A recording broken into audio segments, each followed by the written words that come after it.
Hey friends, I'm Lynn Debilzen, and welcome to Redraw Your Path, a podcast where I share stories of people who have made big changes in their lives and forged their own unique paths.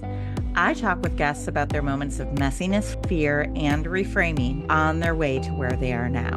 My goal is to inspire you about the shape your life could take. So let's get inspired. Hey y'all, it's your friend Lynn, and I'm so glad you're here. This week we have part two of an amazing conversation with Nicole Greene. We talked through her 10-year career in national defense, her ventures in pastry school, and her experience building a high growth artisan chocolate business. So we talked about all the things, and you're not going to want to miss it. Go back to episode 22, listen to that first, and then come back here to hear what happens after Nicole's business hit the front page of the Wall Street Journal, but all she wanted to do was burn everything to the ground. So this is part two. That was part one. As always, if you're liking the show, please rate and review. That helps people find us. Now on with the show. Enjoy the second part of this conversation with Nicole Greene. Okay, so you were ready to firebomb. You were so out of it. You were like, I'm done with this.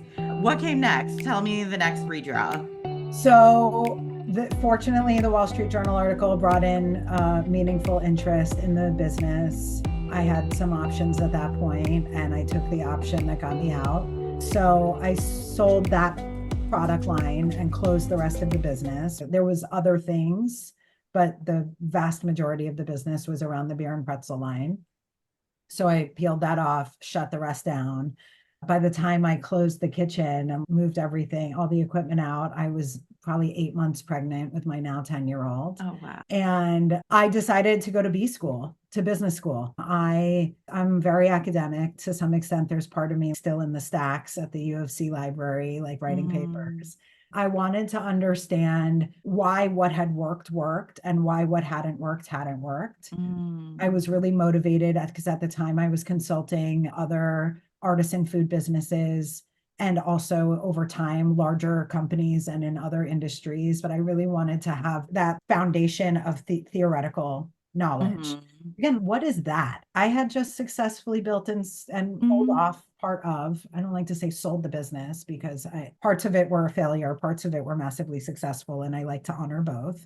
But I mean, there's not a chance that the experience that I got in B school was as valuable or impactful as the experience I had in real life building a company, but I needed that, It gives right? you letters, right? Yeah, proving. Mm-hmm, Right. And of mm-hmm. course, here I am. I start B school with a 10-week-old. I actually Oh my got the call that I had gotten in while I was in labor and took the call. I did that. Started when my son was 10 weeks old. God. Had the second child, my younger boy, in the middle of the program. Still graduated with my class and with honors because Wow. that's again like more proving. And tell me if I'm wrong, but I'm just naming you're your mother's daughter, right? Yeah, Going to law school, having kids in law school. I hope you found a study group that massaged your feet. I did not. Oh, gosh. Darn. Times have Totally a changed. missed opportunity. Yeah. Yeah. Yeah. So I did that and I can't say I would do it again. I made some incredible friends. It was what it was. I don't want to relive or certainly denigrate the choice of business school. I think it's the right choice for people for whom it is the right choice. For me, Mm, it was another reactive choice, right? I just didn't mm, have the confidence and I didn't have the self-knowledge. So I was like, still, I mean, at that point in my late 30s, I'm like still figuring it out and like not feeling this accumulated knowing or accumulated confidence from all my successes to date because I was just constantly proving there was no filling. And we talked mm. about that. It's never enough. It's never enough if it's not internal. So at that point, I'm a new mom. I loved being a new mom. I increasingly love motherhood the less dependent my children get, if I'm being Mm-hmm. honest. And I know how I am about work. So I'm like, oh, let my work life and my mom life dovetail. So I was really intentional about looking for a position in the baby category. And I found one, hands down, best brand in baby. And Mm-hmm. that's ultimately what moved me back to Miami against my will because when I started having conversations with the company, the VP of marketing at the time was in Chicago. So I was like, oh, Ah. I'll be able to stay here. They've already figured this out and it's okay to be in Chicago. No problem. Like I can co-work with that woman. And unbeknownst to me, the CEO at the time was like planning to recall or bring everybody, all the executives into the home office, which is here in Miami. And at that point, I was so in love with the opportunity that I was like, all right, Phil D, let's do it. So Mm. we relocated the family. My husband had never lived anywhere but Chicago. Culture shock. Totally culture shock. And yeah, we moved down here. I started working at the baby products company. Initially, I was hired to do biz dev and strategy. Really early on, saw an opportunity to evolve the business model from what was a branded licensing company. They were bringing products from other markets and other countries into the US. And it was like an incredible branding and marketing engine. And saw an opportunity with the CEO, who was also a mom of young children at the time, to figure out how to do concept to commercialization product development. Neither one of us had ever done it. She was running the Mm. company, so she was busy. So I was like, I'll go, I'll do it. I'll figure it out. Me, so ready to prove myself. And I did. We built out a powerhouse product development team across LA and Miami. We had industrial design in Los Angeles, product here. I had an incredible team. We ended up putting out like 60 products in 2 years. Totally Wow. changed the face of the company and the experience of having babies. It was really an incredible experience. And over the course of my 4 years at that company, I totally burnt out. There's so many things that I reflect back on about my time there positively. It was the most brilliant and incredible team. I will never have that again. They were so smart, so passionate, so driven. But the culture was one where you were always proving yourself. There was really no accumulated benefit of the doubt. You were always starting from ground zero. And whatever project you were doing, you were proving that you could do it well enough. And Mm-hmm. on some level, that was the perfect fit for me. Oh, Yeah. we're supposed to prove ourselves. Like I can do that. Like I put me in, Mm-hmm. coach. But I ended up like proving myself right off a cliff. And I really, over time, in that pursuit of proving, I made the rest of myself so small that I eventually, like that flame, everything else that I cared about and who I was, even the parts that I didn't really know, just completely went away. And I felt like I was a shell of a human being. I mean, I just was going through the motions, still proving, by the way, got the promotions, got the awards, the accolades. My team hit our marks and hit the goals every time. But I was really like dying inside. Mm. How did you know that that is what was happening? Because I was literally dying inside. Okay. Were you having physical ailments and everything? 100%. I think the things that really stand out to me the most were I was not emotionally available for my kids, which is so hard to Mm-hmm. admit, but also so important to admit. I love those guys so much, and I love being their mom. One of my core values has always been, or not core values, but like the point of working hard, I would have told you, was for your lived priorities and your actual priorities to be the same. And when I Ah. looked up, I was like, holy crap. Like my lived priorities, like what I am doing on a day-to-day basis is so freaking far from what I would tell you is most important to me that it's not Mm-hmm. even recognizable. I was not Mm-hmm. recognizable to the me I wanted to be, not even close. So it was that. And then I had started to pull away from my relationships. My relationships or my approach became very transactional. I was so obsessed with efficiency. And I said things like efficiency is my love language. And I said, I'm a machine. Like, this is how I was talking about myself. And Yeah. it was like, if something was unpredictable, oh, God forbid I should stand there and talk to someone because I can't control how much time that conversation is going to take. Again, that's a way that I made myself so small. I withdrew from anything I couldn't control. I was so underwater from a situation that I created, right? This desperation to prove myself meant that every second of the day I had to be extracting the most possible value from. So I Mm. was totally obsessed with that doing. And I lost myself There's no coexistence between living and doing at that level, Yeah. right? You can't. So Yeah. that's how it felt. And then you asked about physical stuff. And this is true for every woman I coach. The body, not only, but does the body keep the score, which if you haven't read that book, my copy Mm-hmm. is so dog-eared, it's disintegrating. It's so true. But the body will also yell at you if you ignore the whispers. And in my case, like my whole GI system was like, nope, we're out, I'm done. But I have clients who have developed fibroids, who've gone into adrenal failure, chronic migraines, like whatever it is, we are so good at working our bodies close to death as women, right? It's body denial that. And for me, it was like a total dissociation. I just wasn't even acknowledging that my body could have needs. I Yeah. was just so preoccupied with doing the work. Yeah. And it sounds like just an annoyance at that point. The fact that your GI system was trying to tell you something, it's just go away. It's an Yeah. annoyance. And I'm hearing a lot of truths too that are somewhat, I wouldn't say contradictory, but it sounds like you had to hold a lot of things to be true at that time. The truth was, you know how to work hard. You're putting one foot in front of the other. You are doing the work and you are like proving yourself and really succeeding at Right. that based on measuring one form of success. Yes. And then I also heard the truth of, you said, I created this for myself. So there's some sort of, I don't know if it's guilt or knowing of, oh, I've been doing this to myself. What is Yeah. wrong with me? Like, why is this happening? And then there's also the realization of, my actions and my goals are not aligning. And so holding all of that at one time is a lot. It was. So I was only holding two of those things.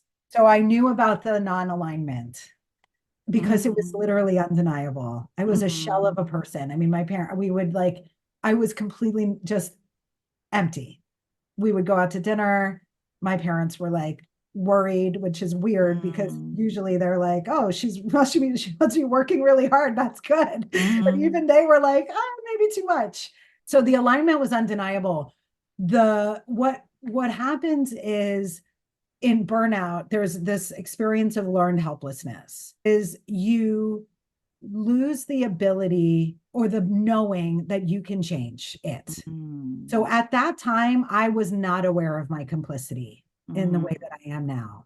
I remember I like very clearly one night I was in tears at my kitchen counter. Like I felt so stuck. And I said, I don't even have time to look for a job or to update my resume. How could I ever look for a job? Like, how am I going to get myself out of this? I knew I had to for my own survival, and I had no idea how to do that. Mm-hmm. I was like so stuck in that experience of helplessness that I was paralyzed by it. Mm-hmm. And again, it's this, the example for me of learned helplessness, or the illustration of it is you're mopping, desperately mopping to avoid drowning instead of walking over to the faucet and turning it off. Like Yeah. you don't even have awareness of your ability or your agency to turn the faucet off because you're so desperately mopping, right? Where we get into survival mode and we're like Mm-hmm. trying to stay alive. We're on the hamster wheel, or we're paddling desperately for our lives. And it overrides this agency, right? The learned helplessness and the agency are incompatible, which is why when I work with clients who are in burnout, I work to cultivate that agency first. Mm-hmm. Because when you realize that you have the ability to choose, even if it's claiming a 10-minute pocket in your day for yourself, that seeds the knowing. It turns back on that part of your brain. It's, wait a minute, I'm not helpless. I just Yeah. did something for 10 minutes. And then that is a stepping stone back to the reality in which you can choose, make bigger choices for yourself. That part of it wasn't there. I was in the learned helplessness. What happened was I didn't have to resolve that for myself in the moment. I was offered an opportunity to co-found a health technology company at the beginning stages of COVID. And when I took it, and I knew enough at that point to know that I needed to create the boundaries in that role that I hadn't been able to create in the prior role. Mm-hmm. And I remember this one night where it was like 7:30, 7 o'clock, whatever. I had finished whatever I was doing for work. And I like, again, the default behavior to just go on to the next work task. And I heard my family playing a board game downstairs. And I realized, this was, we talked about earlier, that moment of awareness. I Yeah. realized that I was making a choice to keep working. And Mm. that triggered two things. One, I knew at that point that I was complicit in the burnout because I Mm-hmm. had been making a series of choices to keep working. And Mm-hmm. I Even in knew, the new job where you had the opportunity to recreate those boundaries. correct. Mm-hmm. I had done it to a certain extent, but it's 7:30. What the hell am I doing starting something new? Like my kids are Mm-hmm. downstairs, right? Yep. And so then once I had the awareness of what I was choosing, I had the ability to choose differently. And I closed my Mm-hmm. computer. And that was the start of my journey back to myself. So beautiful. That moment where you closed your computer, went to play the board game. I'm curious what board game it was that summoned you. Do you remember the game? I don't. I would guess it was Sorry back then. Okay. But this was early COVID, and we're all about board games in my family. So it could have been Life. Sorry. Now we play a ton of Rummy Cube, but whatever it was my kiddos. You know? Yeah. And they were Yeah, having fun and we're having you fun. wanted to be there. You went and played that board game, but you also said that was the beginning of finding yourself.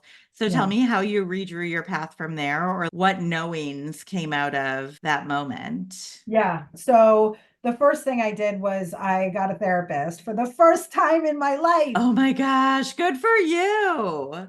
I had lunch with my mom last week. God bless her. She's amazing. She said, we really should have sent you to therapy. Once, at least one or two sessions. I was like, that's amazing awareness. I'll take it. You know what I mean? Mm-hmm. That's really their version because they haven't done the work and that shows up in their lives. And that's not none of my business. But I love that she was like, oh, we probably should have started that a little sooner. I'm like, thanks, mom. Yeah. I started working with a therapist. The first thing, and I'm such a believer in this duality and again, head led. My therapist, I remember in our first conversation, asked me where I probably, the feeling wheel that like the mature feeling Mm. wheel has, I don't know, 62 wedges of different emotions, right? Mm-hmm. I probably at that point had awareness of three. Like I was emotionally detached, unaware, dissociated.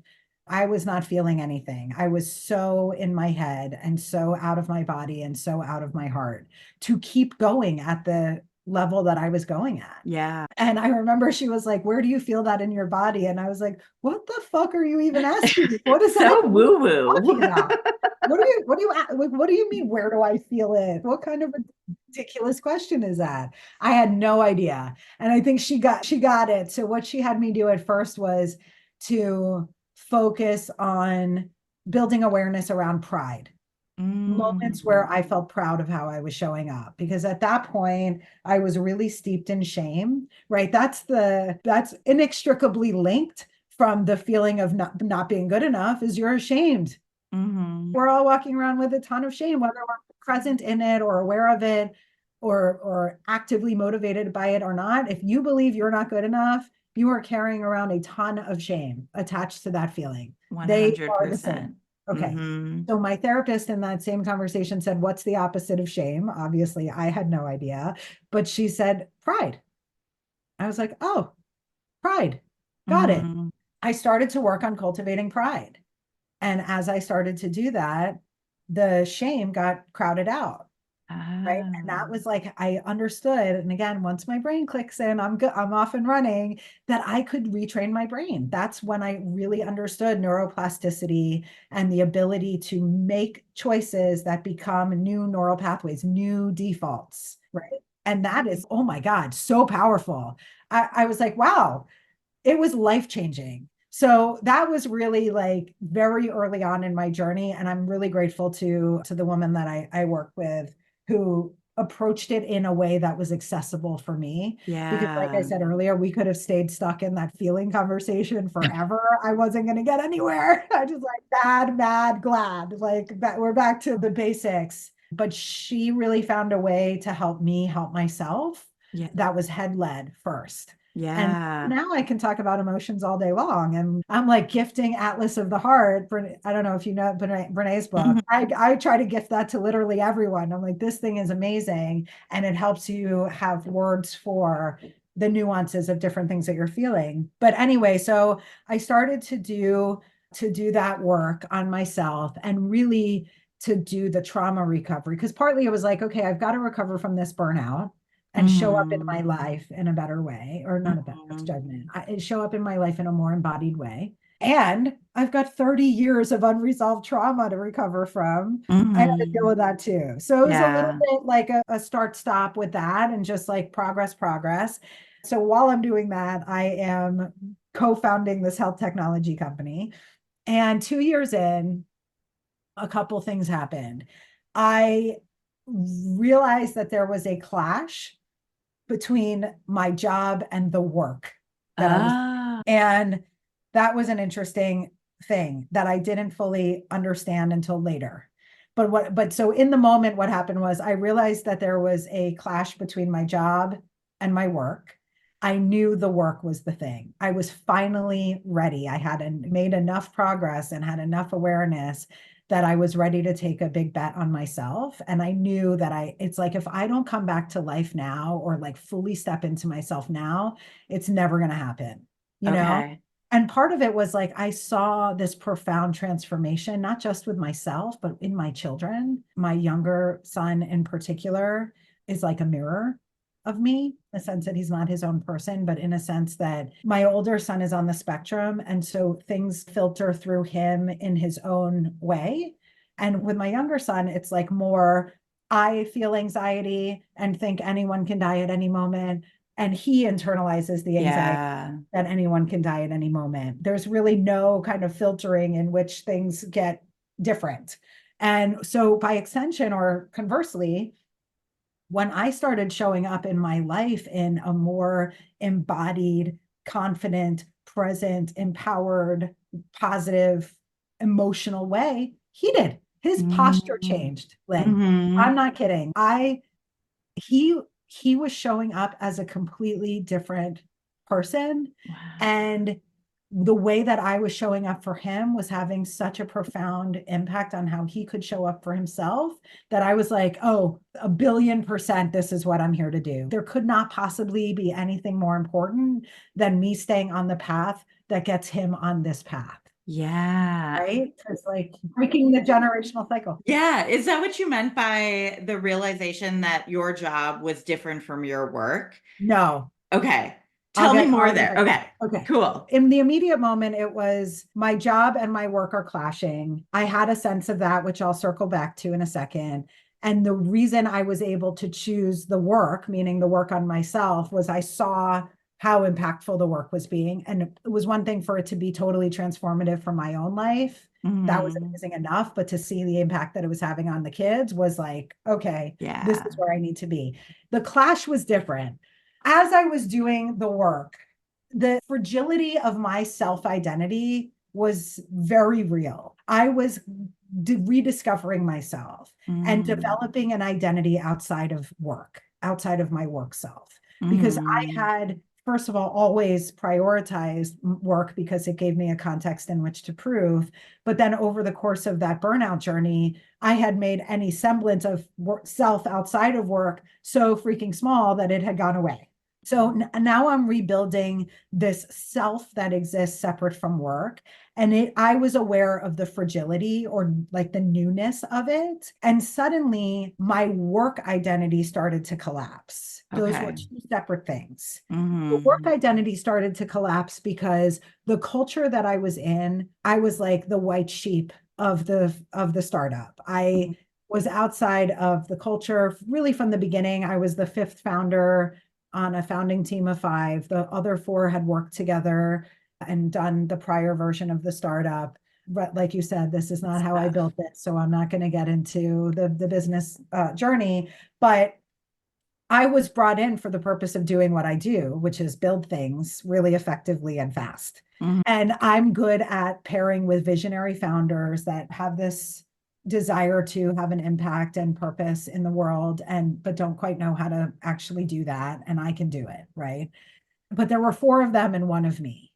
And never in my entire professional life had I struggled to be impactful.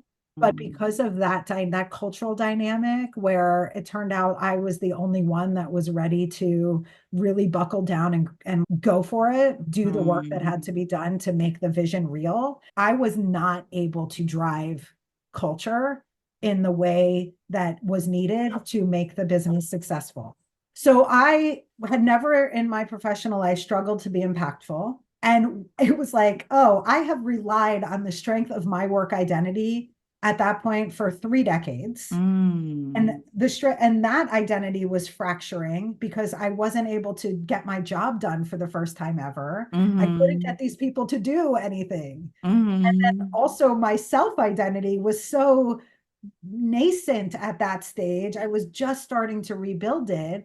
And I felt, oh, if I let this part of my identity collapse because I'm throwing my body into a wall over and over again, trying to get my co founders to go, I'm Mhm. going to collapse.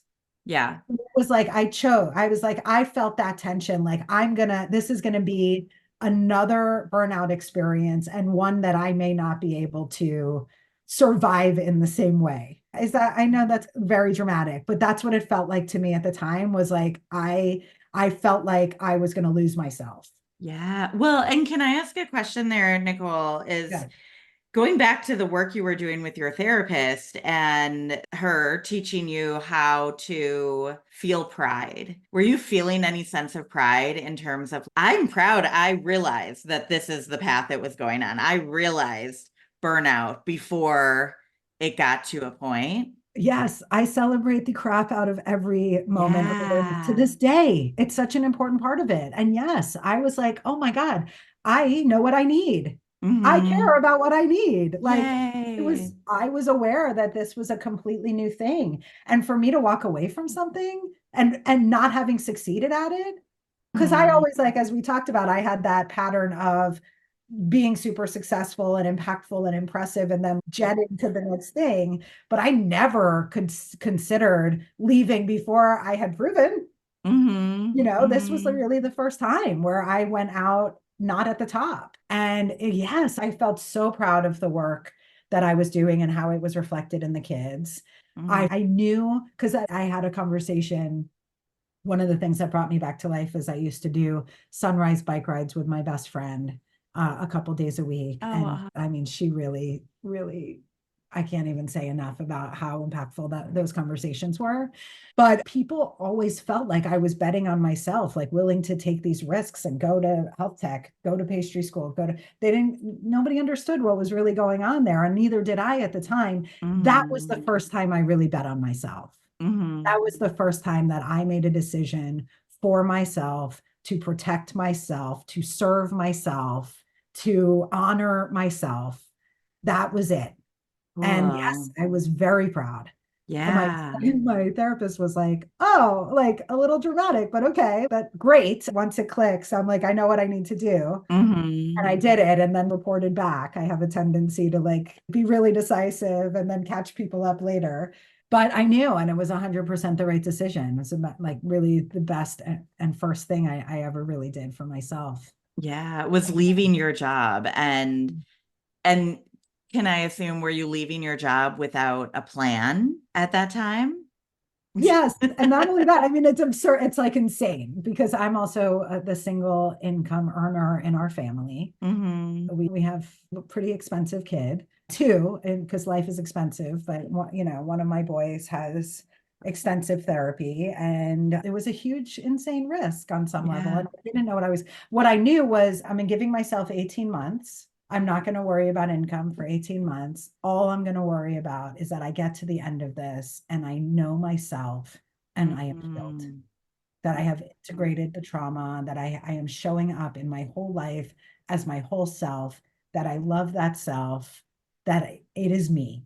Mm-hmm. Knew that if I could do that, I could do whatever was ahead of me. Because it's not part of it is once I got through, like I had the realization I'm still the high performer, high achiever, hard worker that I've always been. That's just as much a part of me. It's just like, where am I pointing that now? And what are the trade-offs that I'm Yeah. making consciously versus what am I sacrificing in a default capacity? So I just had that knowing, like I'm going to show up for myself and whatever I do at the end of that 18 months will be my path, will be Yeah. and sure enough, here we are.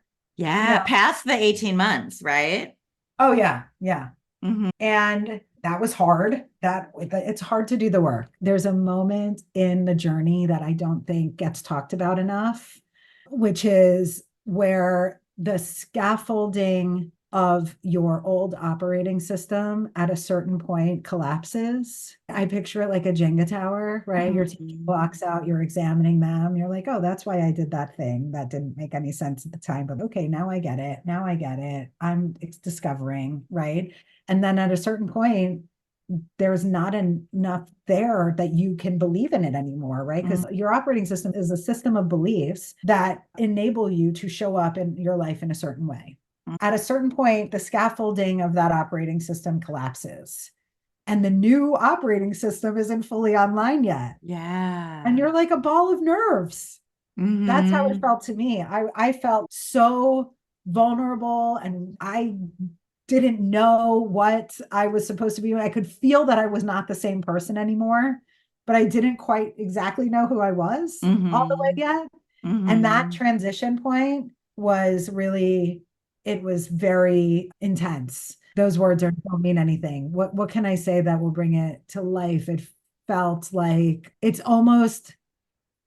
it's messed up that it feels better to be certain of a belief system that's wrong for you Mm. than it feels to be in charge of your own belief system. Yes. Yes. Or at the Like, oh, precipice. that religion, yeah, yeah. It's like you have abandoned this religion, this set of beliefs, it no longer serves. But okay, what do I believe in? Like, what Mm-hmm. Yeah. this exactly? Yeah, Yeah. It's that certainness and that almost like that sense of control. Like, I have this one down, right? Like, I know because it's the yeah. default. The default, There's yes, no questions about what I believe over here. But once that's gone, or once you start to inspect everything and start to yeah, go underneath through all the layers, oh, but now I can't. It's that awareness yes. brings choice, and awareness brings that power to change it. But the Oh, default to no longer, you can't do it anymore. Yeah, yeah. And some people choose to, and that probably doesn't work out that well, right? But you can stay in that space, yeah, or you can choose to do the work and build block by block a new yeah. operating system. I love that term. So through that 18 months, was it really hard to not go back to that default? I'm picturing myself, and I have a hard time saying no to like joining this board or being in this community group or like being active, even if it's not like doing work, right? I know you love startups and working with startups. If it were me, I would be like, oh, there's this event here and this event here. Did you have a hard time not slipping into that? Yes, I made the worst decision of all the decisions during that phase, which is I was very nervous. What was it? Maybe 4 months in, I felt, yeah, nervous of not having clarity yet, of not having income. I mean, even though I had told myself, like, okay, 18 months, don't let yourself think about it. It's obviously scary Mm-hmm. or feels absurd, like absurdly risky or indulgent in a way that I wasn't comfortable with. And I ended up getting pulled into another startup. And I my role was going to be very bounded. I consciously was like, okay, this is going to be a 10-hour a week commitment because of the way my role was designed. And it turned out not to be. And I let that happen. I was like, oh, I don't want to disappoint. It was whatever the rationale was about anything other than me and what I was Mhm. supposed to be doing at the time. But again, I had the awareness. Maybe it took a little longer than I wish it had, but I just got myself out of it. And I said, I can't do this. I'm out. Yeah. And that's when there was that phase where I really wasn't making as much progress. And that's where I feel the loss because that time was so sacred and I Mhm. squandered some of it on going back to my old default patterns. But to some extent, that's how the new patterns get Yeah. entrenched. Yeah. And then once I got out of that, it was like, okay, let's go. And I went all Mhm. the way in and did like deeper work and got to the space where I was fully vulnerable and processing. And I explored different modalities of healing, meditation, yoga, there's still work that I'm doing. I mean, the new Mhm. frontier for me is my autobiographical memory sucks. It hasn't come back online yet. I don't remember much of my childhood before I was 13, like in terms Mhm. of real details. And that's important to me. So I'm working on that and continuing the journey. And 20 years from now, I'm going to slip to an old default, right? It's not about not Absolutely. slipping. It's about how Mhm. quickly do you come back online. I Mhm. work with my clients on something, I call it cycle time. It's a concept borrowed from lean manufacturing, which is like how much time does it take to produce one unit of something? In this Mhm. case, it's a unit of personal growth. So it's Mhm. okay, you've fallen back into an old pattern. It's awareness, it's acceptance, adjustment, realignment. You're back. Mhm. How long does that take? And every time it gets faster and faster. Yeah. And so and again, every time I celebrate it, big, Yeah. such an Yeah. important, it's such an important piece of reinforcing the behavior.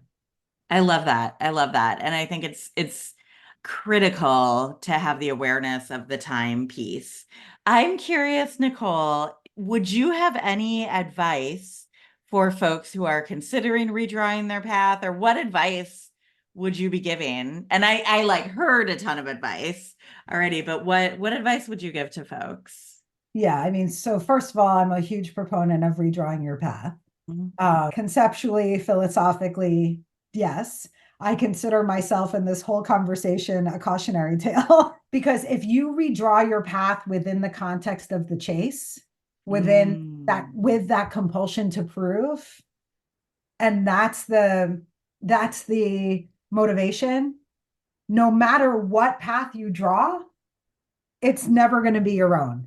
Mhm. It's not going to be right. If it's motivated by proving or reacting to or defaulting to, it's not it's not the right move. Or maybe you'll Mhm. stumble into something that feels right. But the right thing is to find yourself and find that value within yourself. So I think it's so important to do that work. Mhm. And it's again, it's hard work to do, but so valuable. And then I think, so how do you know? I guess is the question. So right. Ask yourself, what are you trying to prove? And really be honest. Mhm. Ask yourself what you're reacting to. Really, that awareness is so valuable and so magical. If you take anything from this, really, it's that I never gave myself the time to do the work until I did. Yes. Mhm. Okay.